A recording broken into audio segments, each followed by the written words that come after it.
was a kid, I used to think that pork chops and karate chops were the same thing.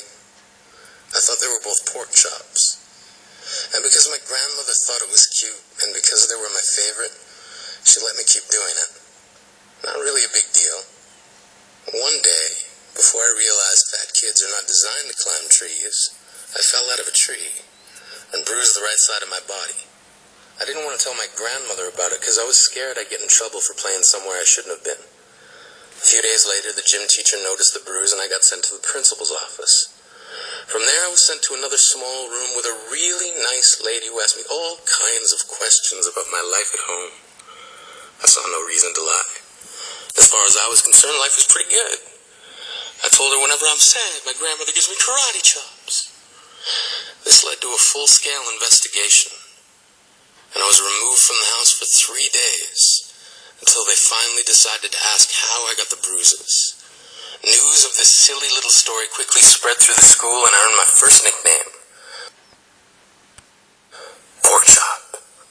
To this day, I hate pork chops. I'm not the only kid who grew up this way.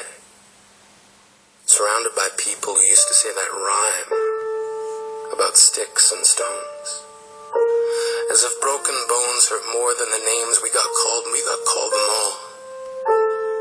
So we grew up believing no one would ever fall in love with us, that we'd be lonely forever, that we'd never meet someone to make us feel like the sun was something they built for us in their tool shed. So broken heartstrings bled the blues as we tried to empty ourselves so we would feel nothing. Don't tell me that hurts less than a broken bone.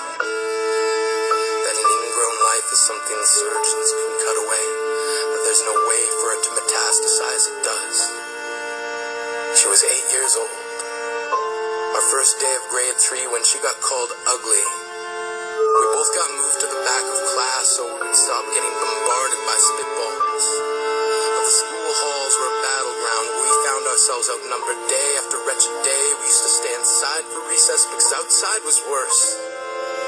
Outside we'd have to rehearse running away or learn to stay still like statues, giving no clues that we were there in grade 5. They taped a sign to the front of her desk that read, "Beware of dog." To this day, despite a loving husband, she doesn't think she's beautiful because of a birthmark that takes up a little less than half her face. Kids used to say she looks like a wrong answer that someone tried to erase but couldn't quite get the job done. And they'll never understand that she's raising 2 kids whose definition of beauty begins with the word mom. Because they see her heart before they see her skin. Because she's only ever always been amazing. He was a broken branch grafted onto a different family tree. Adopted. Not because his parents opted for a different destiny. He was 3 when it became a mixed drink of 1 part left alone and 2 parts tragedy. Started therapy in 8th grade. Had a personality made up of tests and pills. Lived like the uphills were mountains and the downhills were cliffs. 4/5 suicidal, a tidal wave of antidepressants, and an adolescence being called pauper. 1 part because of the pills. 99 parts because of the cruelty. He tried to kill himself in grade 10 when a kid who could still go home to mom and dad had the audacity to tell him, "Get over it." As if depression is something that can be remedied by any of the contents found in a first aid kit. To this day, he is a stick of TNT lit from both ends. Could describe to in detail the way the sky bends in the moments before it's about to fall. And despite an army of friends who all call him an inspiration, he remains a conversation piece between people who can't understand. Sometimes being drug-free has less to do with addiction and more to do with sanity. We weren't the only kids who grew up this way. To this day, kids are still being called names. The classics were, "Hey, stupid," "Hey, spaz." Seems like every school has an arsenal of names getting updated every year. And if a kid breaks in a school and no one around chooses to hear, do they make a sound? Or they just background noise from a soundtrack stuck on repeat when people say things like kids can be cruel? Every school was a big top circus tent, and the pecking order went from acrobats to lion tamers, from clowns to carnies. ourselves. All of these miles ahead of who we were freaks. Lobster-clawed boys and bearded ladies.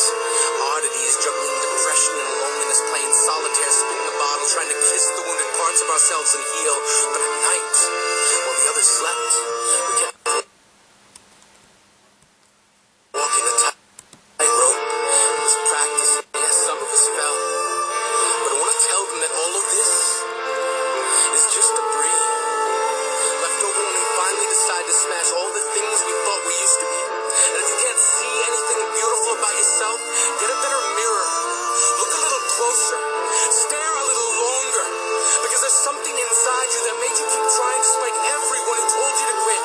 You built a cast around your broken heart and signed to yourself, you signed it. They were wrong. Because maybe you didn't belong to a group or a clique. Maybe they decided to pick you last for basketball or everything. Maybe you used to bring bruises and broken teeth to show and tell but never told.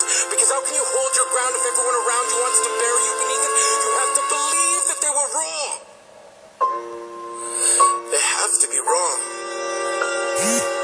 Why else would we still be here?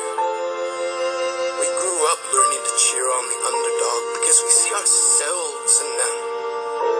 We stem from a root planted in the belief that we are not what we were called. We are not abandoned cars stalled out and sitting empty on some highway. And if in some way we are, don't worry. We only got out to walk and get gas. We are graduating members from the class of We Made It. Not the faded echoes of voices crying out names will never hurt me. Of course, they did. But our lives will only ever always continue to be a balancing act that has less to do with pain